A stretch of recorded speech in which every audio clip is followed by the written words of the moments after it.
코로나 팬데믹 상황에서 경제 위기까지 덮치고 있는 상황입니다.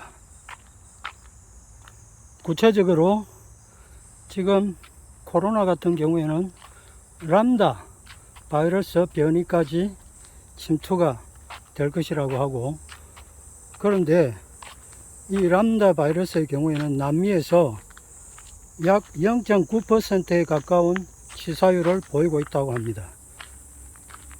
물론 위생이나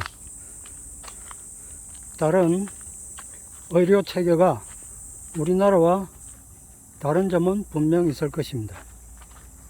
하지만 그럼에도 불구하고 이 람다 바이러스가 우리나라에 침투하게 되면 인명피해와 더불어 경제적 피해는 막심할 것입니다.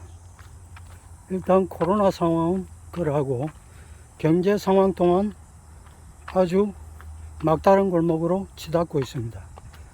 가계부채, 기업부채는 급증하고 있고, 또 공기업 부채도 마찬가지입니다. 그런 가운데 개인사업자들은 영업을 하지 못해 도산, 파산 지경에 이르렀고, 여기에 대한 대책은 거의 전무한 상황입니다. 이러한 위기 상황에서 객관적인 입장에서 판단한다면 그나마 피해를 줄일 수 있는 최대한의 방법들이 존재할 것입니다. 하지만 어쩐 일인지 그런 모습이 잘 보이고 있지 않은 것 같습니다. 해결책이라면 다름은 아닙니다. 경제적인 위기에 대한 대책은 제한된 자원을 적재적소에 분배하고, 또 피해를 입은 자영업자 중심으로 집중적인 지원을 하여야 할 것인데, 그 제한된 자원을 불특정 다수인에게 아무런 큰 기준 없이 일괄적으로 돈을 살포하고 있습니다. 이것은 코로나 경제 위기가 끝나고 나서도 우리가 경제를 재건할 수 있는 기반 토대를 사라지게 하는 것입니다. 코로나 위기도 마찬가지입니다. 지금 이 정도 시점이 되고 코로나가 잡히지 않는 상황이 된다면 민간의 유력한 의료진들을 동원을 하여 이 코로나에 대한 대책을 세우게 하고, 또 방비를 하게 하는 것이 마땅할 것인데도 그런 모습은 보이지 않고 있습니다. 이런 측면에서 내년 대선이 어떻게 될 것인가를 판단을 해보도록 하겠습니다. 일반적으로 생각을 해보면 정책의 실패자에게 그 책임이 있으니 당연히 정책을 펼친 쪽이 불리할 것이다 라고 생각하지만 그렇지가 않습니다. 보통 진영에 따라서 고정적인 지지 기반이 그 정책을 아무리 실패를 하더라도 30% 정도는 선거 시점에 가면은 확보가 되는 것이 일반적인 현상입니다. 그것은 우리가 지지난 정권에서도 쭉 봐왔던 이야기입니다. 그런데 지금 경제 상황이 어떻습니까? 아주 위기 상황으로, 아주 급박한 상황으로, 그리고 어려운 상황으로 들어가고 있습니다.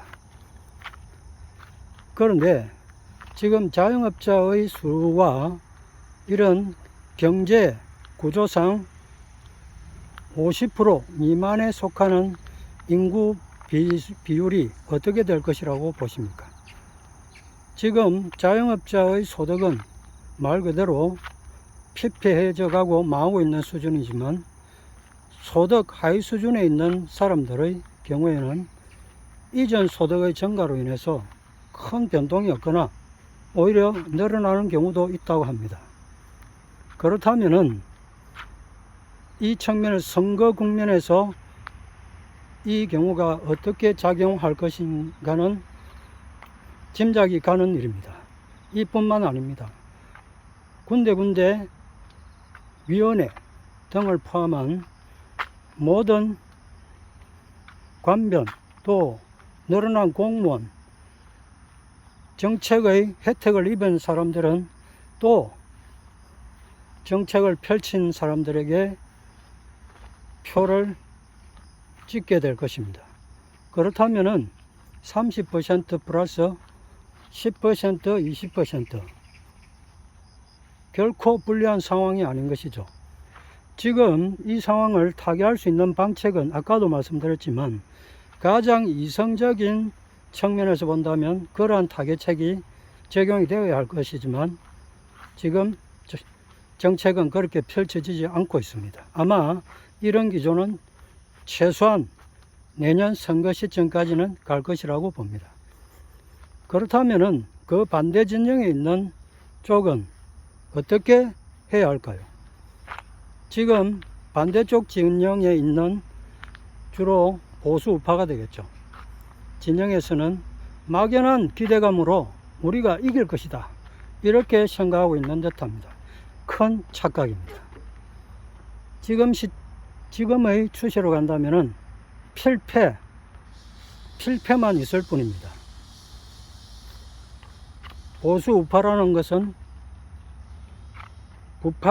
보수 우파라고 일컬어지는 사람들은 시대의 흐름과 국민들의 요구가 필요가 무엇인가를 망각하고 다시 실패한 그 시점의 정책과 그 시점의 자원으로 또 인원으로 다시 회귀하려고 하고 있습니다. 어떻게 이길 수 있겠습니까? 절대 되지 않습니다. 이 정책이 쭉 내년 대선까지 이어진다고 본다면 반드시 보수 우파는 패하게 되어 있습니다. 그렇다고 해서 이러한 정책이 지금 펼쳐지고 있는 정책이 우리 국민에게 우리나라에게 좋은 영향을 끼칠 것인가? 결코 그것은 아닙니다. 왜냐하면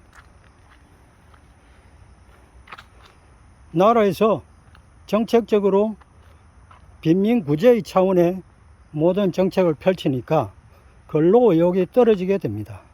그리고 투자는 사라지게 되고 결국 경제는 축소되고 그 규모가 줄어들어서 파이가 줄어들게 되고 결국 나중에는 세력 균형은 좌우가 바뀌게 될 것이고 그 경제의 규모는 직전급파 거의 패망한 수준이 될 것이라고 봅니다. 하지만 이러한 것이 선거에 미치는 영향은 지금까지 말씀드린 바와 같이 그렇게 크지 않습니다. 보수 우파는 이전의 그 인물과 그 정책으로 다시 정권을 되찾아오려 하고 있습니다. 이것이 통하겠습니까? 오히려 반감을 가진 반대표가 더 증가하여 더욱더 큰 패배를 불러오게 될 것입니다. 어떤 정책을 펼쳐야 하겠습니까? 서민들이 살 수 있는 정책을 펼쳐야 합니다. 그야말로 급진 좌파적인 정책까지도 가져와야 합니다. 제가 동영상 유튜브를 보면서 황장수 씨의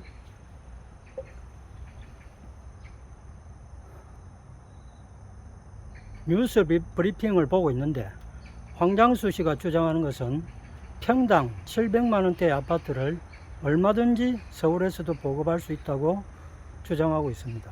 그 주장을 들어보면 황당무계한 것만은 아닙니다.